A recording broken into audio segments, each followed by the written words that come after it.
श्री शिवाय नमस्तुभ्यं। दोस्तों, जय महाकाल, राधे राधे।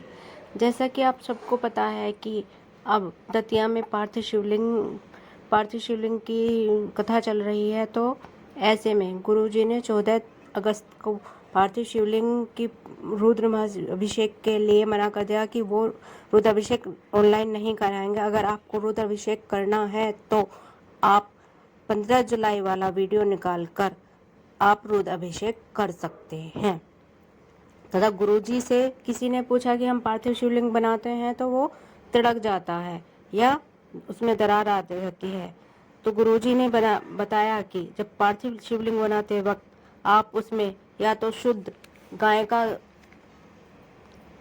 दूध या शुद्ध गाय का घी या फिर आप उसमें भस्म मिला सकते हैं। तथा शुद्ध गाय का घी मिलाने से वो वंश वृद्धि का प्रतीक है। तो आपको अगर आपके घर में वंश वृद्धि रुकी है तो आप शुद्ध गाय के घी का पार्थिव शिवलिंग बनाएं। तथा भस्म उनको बनानी है। भस्म और काली मिर्च आपको रोग मुक्ति के लिए है। भस्म आपको कैसे तैयार करनी है? भस्म आपको अलूना गाय, देसी गाय का गोबर लेना है तथा उसको जलाना है। तथा उसको जलाकर जो भस्म तैयार होगी वो आपको पार्थिव शिवलिंग में मिलानी है, जो कि रोग मुक्ति का उपाय है। तथा भस्म का ही आप महाराज जी ने एक उपाय बताया जो इस प्रकार है। तथा शिवरात्रि पर करने के लिए एक उपाय बताया। तथा आपको शिवरात्रि पर आपको एक नियम लेना है कि आप शिवरात्रि पर एक पार्थिव शिवलिंग का निर्माण करेंगे। तथा जब भी आप नियम ले वो आपकी इच्छा है, ठीक है। पर आपको एक नियम बनाना होगा जिसमें आपको प्रदोष या शिवरात्रि पर पार्थिव शिवलिंग का निर्माण करना होगा। तथा जिसकी झोली खाली है बाबा उसे उसकी झोली भर देंगे। तथा जिसके संतान नहीं है उसकी संतान अवश्य देंगे। तथा आप जिस भी मनोभाव से पार्थिव शिवलिंग का निर्माण करोगे आपके वैसा ही फल मिलेगा, ठीक है दोस्तों। अब दूसरा उपाय, ये यदि किसी स्त्री के गर्भ में गांठ हो या पेट संबंधी कोई भी बीमारी हो या डॉक्टर ने ऑपरेशन के लिए बोल दिया हो तो ये अलूनी गाय के गोबर वाला भस्म का उपाय आपको करना है। इसमें करना क्या है कि आपको गाय के अलूनी गोबर के कंडे को जलाना है तथा भस्म तैयार कर लेनी है तथा शिवलिंग पर अर्पित करनी है थोड़ी थोड़ी।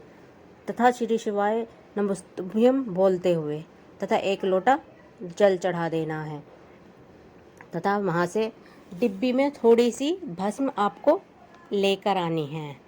तथा आपको वो भस्म सोमवार से लेकर रविवार तक 7 दिन तक अपने उदर पर त्रिपुंड लगाना है तथा थोड़ी सी भस्म खानी है।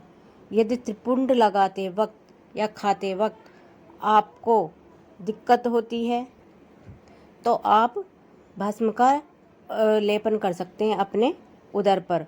तथा आपको श्री शिवाय नमस्तुभ्यं लगातार बोलते रहना है।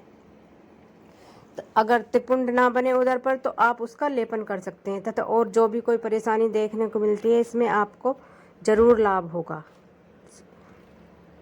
तथा गुरुजी ने एक उपाय और बताया था जो इस प्रकार है कि अगर आपको नंदीश्वर से अपनी मनोकामना पूर्ण करवानी है तो नंदी भगवान के ऊपर आपको पीठ पर एक बेलपत्र चढ़ानी है। सुरेश्वरी का उनके कान में वादन करना है कि सुरेश्वरी माता आप हमारी प्रार्थना नंदी भगवान तक पहुंचा दें उनके कान में। तथा फिर वो बेलपत्र उठाते हुए आपको नंदी भगवान के कान में अपनी प्रार्थना बोलने तथा वो बेलपत्र उठाकर आपको शिवलिंग में स्थित माँ अशोक सुंदरी के ऊपर रख देनी है।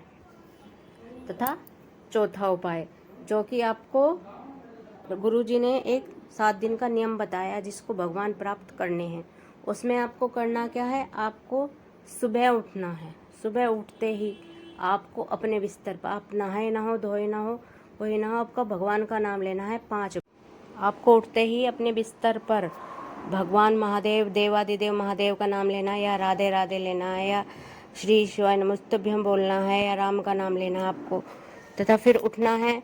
फिर आपको नहाना है। फिर उठकर आपको मंदिर जाना है, मंदिर में एक दिया जलाना है तथा 2 लोटे जल अर्पित करना है भगवान महादेव को, तथा फिर आना है। तथा फिर आके जो आप भोजन बनाइए उसमें से पहला टुकड़ा, जो आपके पास गैस चूल्हा है या फिर चूल्हा है, आप उसमें जिमाइए थोड़ा सा, तथा 1 रोटी गाय की निकालिए, तथा आपसे बन सके तो आधी रोटी स्वान के लिए रखिए। तथा फिर आप अपना रोज के कार्यों में लगे रहिए, अपनी मेहनत से आप जो भी करते हैं, और आपको सिर्फ मन ही मन आप भगवान श्री शिवाय नमस्तुभ्यं पंचाक्षर मंत्र या षटाक्षर मंत्र बोलते रहना है, तथा आपको प्रदोष काल